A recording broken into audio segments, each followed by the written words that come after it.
up, everybody? OldSchoolNYCGamer here once again, and today I'm going to be talking about a very humongous thing that's going to be happening within the retro gaming community. Now, of course, quite a few people here on YouTube, and especially all over the internet, have been talking about this non-stop. So I want to give you my take on this and how I feel about this. Now, of course, coming up April 25th, which would be this Saturday, GameStop is doing a test program of something that I was quite surprised that they're going to be doing this.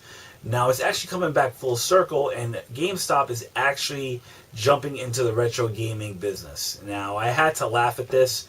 Quite a few people are really scared about this. Some are very excited about it in their own special way. And like I said, I'm going to give my take on this, so let's start it off. So everybody, April 25th is going to be D-Day. And that can be a good thing or a bad thing for the retro gaming community, especially within North America. Now, GameStop is going to do this pilot program in, they're using two cities for their test marketing. So it's going to be here in New York City and in Birmingham, Alabama. Now, it's going to consist anywhere between 250 to 280 stores. Now, I'm just going to be looking in here in my crib notes.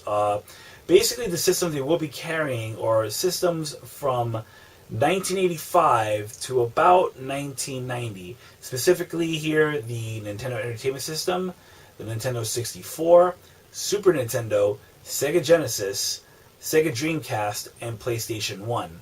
Now, of course, anything below 1985 is not going to happen, and I could see that because it's not of a big of a boom as it was, you know, for, especially now how retro gaming within the last 3 to 5 years has, you know, really exploded. And, of course, if you try to bring in your Atari, ColecoVision, and television, they will not accept it.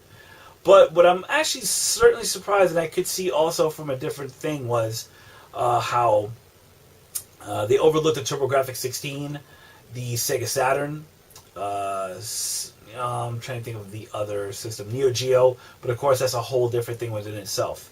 So, you know, my thoughts on this, really, you know, I could see how when, you know, a lot of people were wondering why was GameStop actually buying back broken PS2s, working PS2s.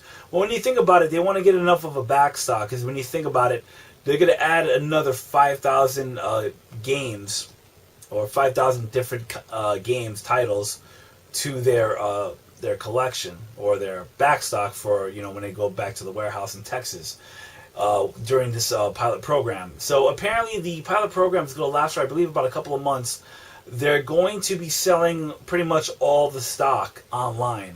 And if that hits off even a little better, they're going to possibly maybe have some of the items within their store, their locations. But I don't really see that really happening, since it would be easier to do it online. My thoughts on it, once again, is it could really go either way. I mean, me personally, I don't really support GameStop. Even though I myself have done a lot of GameStop dumpster diving videos, it's one thing when I'm trying to find things, but it's another, you know, buying into what they have. Because, of course, quite a few negative things, especially over the last couple of years of this corporation, have been coming out. But just like any other corporation, not every single corporation is innocent, nor do they claim to be. You know, especially with the Field Destroys. But the thing that got me was with the whole rebranding of taking used games and then factory sealing them, saying they were new and they're not. And that's something that's very shady on their part. Now, you know, of course, for people who live in a small rural town who don't have a, you know, a local retro gaming store, this could be, to a certain extent, maybe a good thing. But with all this technology that we have today, honestly, people, even, you know, you might even get a better deal on eBay, possibly. But, you know, you always have yard sales, garage sales, depending on where you live in the United States.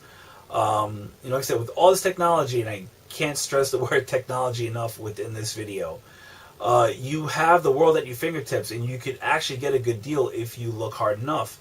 Now, not everyone's going to do that and just, you know, get the first thing and spend the most amount of money.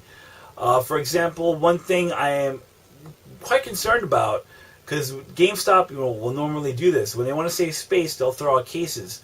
what if a person comes in and brings a bunch of Game Boy games? You want to save space? They'll keep the cartridge, throw out the box, and that box could be actually very valuable depending if it's a Pokemon cart or just a specific Game Boy game or Super Nintendo N64. I mean, that's the kind of thing, that's GameStop's thing, like, field destroy. So what happens if, a fellow diver finds, I don't know, Clay Fighter, I can't remember which Clay Fighter, the more expensive title.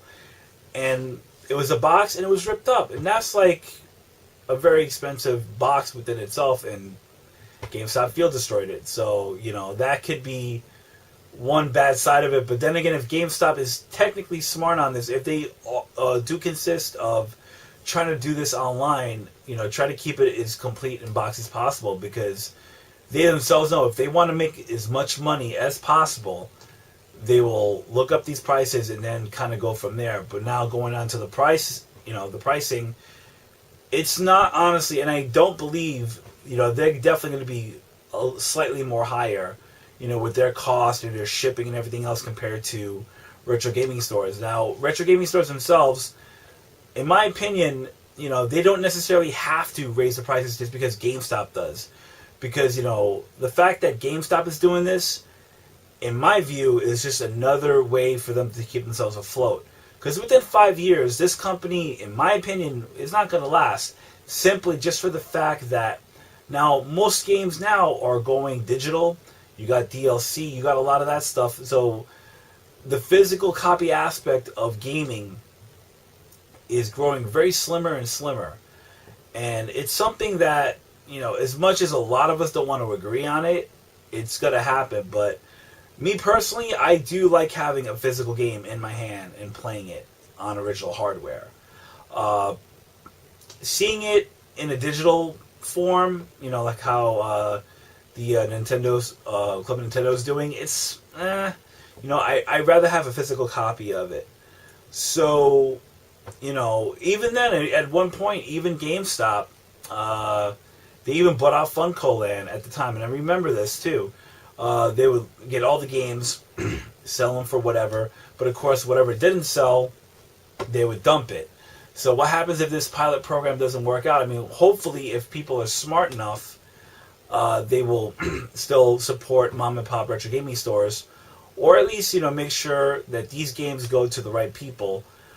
Because even on trade value, and of course the trade value isn't that great, but it goes back to, you don't have to go to GameStop, and, you don't necessarily don't have to take their offer. You could always find somewhere else, to get a better trade offer. So, I mean, it is, goes back to the whole supply and demand aspect of business. So, it's a wait and see. Me personally, I would, I could say here, support retro gaming stores as much as possible. I can only imagine, how good or bad this is. For me, it's a wait and see approach, because I want to see how much they have the nerve to charge for Super Mario Brothers Duck Hunt, which is, one of the most common Nintendo games. So are they going to be like certain other retro gaming stores that live near me and charge $19.99 for it, when the cart is not even worth the plastic? Or is someone going to go in and bring Little Samson, for example? And I know that's like a far stretch from the truth, but if someone brings in a $200 or $300 Nintendo game and GameStop offers them $5 or $15 for trade credit, and not realizing what they had, hence where, you could always look this stuff up yourself. If you know it's that collectible, definitely keep it. And then what about, even with manuals, when, GameStop will just see the manual and throw it out when, like I said, if they're hopefully, and I say this hopefully, not as stupid, they will like do a little more research within the pilot program and show that, complete in-box games are worth more value, especially if they want to make this money, they could do it. My apologies for the jump cut, everybody. The battery died of the camera here, so I had to go change that. So, getting back into some of what I was saying when the camera was cut off. One of the other things I did want to bring up especially when people will be trading in stuff to GameStop. How is GameStop going to price specific items, like on the condition of the carts? Because there's always going to be label damage, stuff with marker you can't even get off, labels, rental stickers, all that kind of stuff. People even engraving things into the carts. So how is that going to be priced? Because honestly, I don't see GameStop really trying to dictate the market value, because there are other more reliable pricing guides, especially from Digital Press, so on and so forth, who actually really do know their stuff when it comes to this. And the other thing is, when you bring said game in, there's always going to be tons of fakes out there, duplicates, repos. And unless they have somebody on site to check this, how is this going to go? There's always all these kinds of things here that are, it's a scenario. What's going to happen? Are they going to have an expert on site for this? So, excuse me. So, that's yet another take that you have to put into consideration when you are going to be doing something with GameStop. Whereas, at least at a retro gaming store, they will go, they'll check, they'll go through, tooth and nail to make sure that what you're bringing is legit, and, they'll give you the fair enough value for it. And, that's my take on this when it comes to that. Also, one last thing I wanted to bring up, only for the fact that GameStop, in my opinion, is doing this, is also because, they tried their hand at the tablet and phone market, and it didn't, go too well for them, or it's not as much as they wanted to, hence why they're doing this. Now, if they did this, once again, I said before, 5 years ago, then maybe it would seem a little more legit, but this is more of a sinking ship situation, in my opinion. And that's it. So everybody, thank you so much for watching. If you have any questions or comments about this situation, please feel free to leave them down at the bottom, and you can check me out on Facebook and Twitter. And that's about it. Have a good night, everybody, and take care. Cheers.